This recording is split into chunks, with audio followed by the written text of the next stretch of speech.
Services को salute करते हैं कि उन्होंने मुंह तोड़ जवाब दिया और सारा देश इकट्ठा होकर एक ही आवाज में कहता रहा कि अब हद हो चुकी है, अब जवाब देना चाहिए। और जिस तरह से डिफेंस सर्विसेज ने तुरंत उनके जो टेररिस्ट कैंप्स हैं उन पे हमला किया, उनकी डिफेंस एस्टैब्लिशमेंट पे हमला किया, लाहौर पे हमला किया, तो इस बात से सारा देश उनके साथ है और आपको सल्यूट करता है। पहली बात तो ये। दूसरी बात कि युद्ध विराम कैसे हुआ, क्यों हुआ, कई सवाल उठते हैं। उसके बारे में मैंने पहले भी कहा था कि एक स्पेशल सेशन ऑफ पार्लियामेंट बुलाना चाहिए। उसके बाद कांग्रेस पार्टी ने, बाकी सब दलों ने भी यही बात दोहराई, उसका जवाब सरकार से नहीं आया। अब युद्ध विराम हुआ है तो निश्चित रूप से हम दोबारा यही सवाल करेंगे कि आप जल्द से जल्द स्पेशल सेशन ऑफ पार्लियामेंट बुलाइए, क्योंकि हम मॉनसून सेशन तक तो वेट कर नहीं सकते, अभी तो उसमें कई महीने बाकी हैं और सवाल उठते रहेंगे और अगर जवाब नहीं मिलेगा तो जो वातावरण है उसमें करवाहट आ जाएगी। हम नहीं चाहते कि वातावरण में करवाहट आए। स्पेशल सेशन का अगर ऐलान करते हैं तो बहुत अच्छी बात है। पिछली बार आपको याद होगा कि जब 26 लोगों को बेरहमी से पहलगाम में मारा गया और टेररिस्ट ने मारा, उस समय उसके बाद ऑल पार्टी मीटिंग हुई और मैंने पहले भी कहा था कि मुझे तो अच्छा नहीं लगा कि इतना बड़ा हादसा हुआ हो, इतना बड़ा आक्रमण हुआ हो, जहां 26 लोगों की मृत्यु टेररिस्ट के हाथ हो गई हो और मंत्री जी उस बैठक में शामिल नहीं थे। उनको शायद ये लगता था कि बिहार की इलेक्शन ज्यादा महत्वपूर्ण है। फिर वो बॉलीवुड भी गए, केरला भी गए। शायद उनको लगता है कि कहीं भी हादसा ऐसा हो जाए, चाहे मणिपुर में जो भी हो जाए, जाना जरूरी नहीं है। और मैंने ये भी सुना है कि पहलगाम ने उनका उनको जाना था और वो भी पहलगाम में नहीं गए। उन्होंने अपना जो फैसला था जाने का वो वापस ले लिया, वहाँ नहीं गए। मालूम नहीं क्यों नहीं गए। तो इन चीज़ों पे सवाल उठते हैं और मुश्किल ये है कि कोई सवाल देने वाला है, जवाब देने वाला है नहीं। हाँ, तो ना सवाल उठेंगे ना जवाब मिलेंगे, तो ना सवाल उठते हैं ना जवाब मिलते हैं। इनको लगता है कि शायद हम कौन होते हैं। ये अच्छी बात नहीं है। अब आप डोनाल्ड ट्रंप को भी देख लीजिए, रोज के रोज वो प्रेस के सामने आते हैं, रोज के रोज जवाब देते हैं। उनको जवाब भी उनके सवाल भी बड़े करवाहट होते हैं, फिर भी जवाब देते हैं। यहाँ तो मुद्दत भी गए 10 साल से ज्यादा हो गए, कोई सवाल पूछने वाला ही नहीं है, क्योंकि जवाब देने वाला ही कोई नहीं है। दूसरी बात, ये जो मैं देख रहा हूं कि यूएस प्रेसिडेंट ने, डोनाल्ड ट्रंप साहब ने ये कहा है, and I quote, I am very proud of the strong and unwavering powerful leadership of India and Pakistan. I am proud that the USA was able to help you arrive at this historic and heroic decision. While not even discussed, I am going to increase trade substantially with both of these great nations. Additionally, I will work with you both to see if after 1,000 years, a solution can be arrived at concerning Kashmir. So, इस tweet पे भी बड़े सवाल उठते हैं। वो कहते हैं कि और ये उनके जो सेक्रेटरी ऑफ स्टेट हैं रूबियो साहब, उन्होंने कहा कि भाई पिछले 48 घंटों में बातचीत होती रही। डोनाल्ड ट्रंप ने भी यही कहा है और वाइस प्रेसिडेंट वैंस ने भी उसको दोहराया है। तो हुआ क्या, कैसे हुआ, क्यों हुआ, क्या बातचीत हुई, इसके बारे में तो कोई चर्चा है नहीं, हमें मालूम नहीं है। ये भी कहते हैं कि थर्ड पार्टी में एक न्यूट्रल जगह पे एनएसएस मिलेंगे, उनका एनएसए और हमारे एनएसए साहब वहाँ मिलेंगे, दोवल साहब। और उधर जो वैंग यी हैं, जो चाइना के फॉरेन मिनिस्टर हैं, उन्होंने भी बात की हिंदुस्तान से कि यहाँ मतलब के जो, क्योंकि सिचुएशन है नहीं है ना कि दोनों ही एक न्यूक्लियर देश हैं, तो कोई अंतर्राष्ट्रीय स्तर पर नहीं चाहता कि कोई युद्ध ऐसा हो।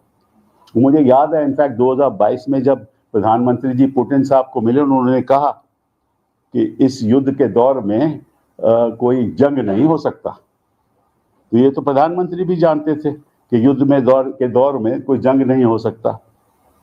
तो फिर उस पे भी सवाल उठेंगे। तो हम आज कोई आलोचना नहीं करेंगे क्योंकि ये वक्त आलोचना का नहीं है। हम इतना ही कहेंगे कि आप स्पेशल सेशन बुलाइए, हम इतना ही कहेंगे कि स्पेशल एक ऑल पार्टी मीटिंग बुलाइए।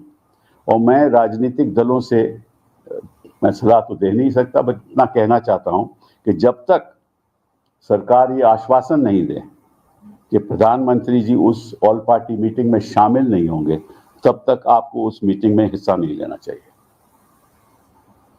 क्योंकि ये प्रधानमंत्री जी, इतना बड़ा जुल्म हुआ है, हमारे मासूम लोग मारे गए, और प्रधानमंत्री जी उस बैठक में पहले नहीं बैठे और अब भी नहीं बैठेंगे, तो लगता है कि उनको जवाब देने की कोई जरूरत ही नहीं है। मैं आश्वासन इतने कॉन्फिडेंस से कह सकता हूं कि अगर डॉक्टर मनमोहन सिंह जी इस समय प्रधानमंत्री होते तो वो हर जगह में, हर ऑल पार्टी मीटिंग में भी होते, स्पेशल सेशन भी बुलाया जाता, सबके साथ बातचीत होती। तो इन्हीं शब्दों के साथ मैं आपका धन्यवाद करना चाहता हूं और दोबारा अपनी डिफेंस सर्विसेज को सैल्यूट करना चाहता हूं। Sir, the first announcement of ceasefire was first done by the Washington DC and then subsequently by the Indian government and the Pakistan government. How do you see this, sir? No, I have said that several questions arise in this. As I said, I don't want to, at this point in time, we are in a ceasefire situation, and I welcome the ceasefire. Because ultimately, you know what happens. In any war, who is killed? Not the big and the powerful people, not the rich and the mighty, but the ordinary citizens, the soldier, the civilians who have nothing to do with this. They are killed across on both sides. So war is never a solution to anything. Is never a solution to anything. But at this point in time, I don't want to comment on that for the simple reason that if I start commenting on it, people will say that, look, I'm playing politics. I'm not playing politics. I just want answers to be given. And the person who must give those answers is the Prime Minister of India.